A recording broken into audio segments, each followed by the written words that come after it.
Do you find when you're swinging the golf club that you either can't get your balance transferred, or you can do it in the backswing but not in the downswing? It's really, really common.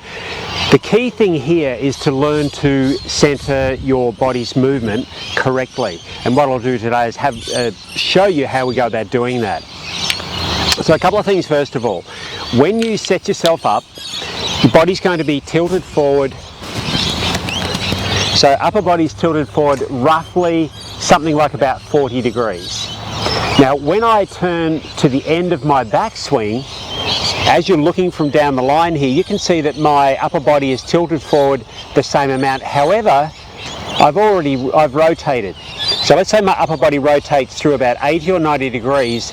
That's changed the bend. So if we look from here and I bend forward and I rotate my body without allowing my upper body to straighten up at all, as I turn back, you can see that my upper body bends to the right, moves to the right as I turn. This is really, really common. So I know this complicates the way that we have to move, but it is the way we need to move correctly, in that as I turn back, my body is actually straightening up. So from here, as I turn back, my body's straightening a little bit, and not only is it just straightening, but it's also bending to the side. So as I go back, if I just set myself up here, go forward into my golf posture, bend sideways and rotate, I've got the end of the backswing. Now of course we've got to sequence this motion as a single flowing movement. So as I turn back, my upper body is straightening and leaning to the right, where it started off quite straight, or maybe leaning slightly away from the target at the start and leaning forward. Now, getting to be able to do this correctly usually just requires watching yourself. So if I'm watching my reflection here, as I turn in the backswing, I'm watching my right leg so that my right hip doesn't move this way as I go back, nor does it move this way as I go back. It rotates and my right leg appears to remain quite stable. So it's almost like it's a pivot point, if you like. And the second thing I can watch is my head. So as I'm turning back, my head's staying quite steady. Now as I turn back, I've just got to make sure that my head is stable with my upper body. In other words, as I go back, my head doesn't start twisting around as I go back. So if you think of your spine extending through your neck, which of course it does, then what we're looking to do is keep that stable as well. Now as I turn back, again I've got that look, my head stayed stable and my right hip stayed stable.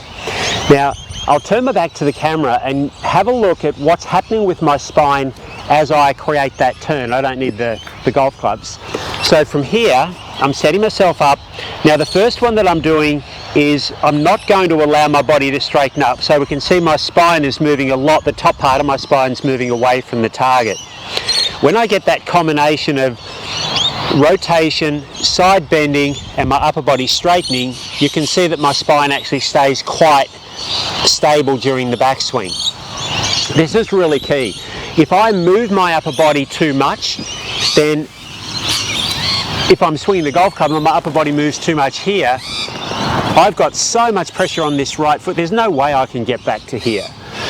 However, when I turn back correctly and my upper body is more centered, now I've got the smallest movement sideways, and now the pressure's onto my left leg and it's very easy to move down and through. So when I'm creating this pivot motion, it's really, really important that I pivot correctly and centered in the backswing. So watch yourself when you're doing that in your reflection, and you'll find that when you are able to turn correctly, it might feel quite different around the middle of your body here, simply because it's a movement that's not yet your natural, your learned golf movement. But once you get it, it's going to make a massive difference for your ability to control pressure and strike.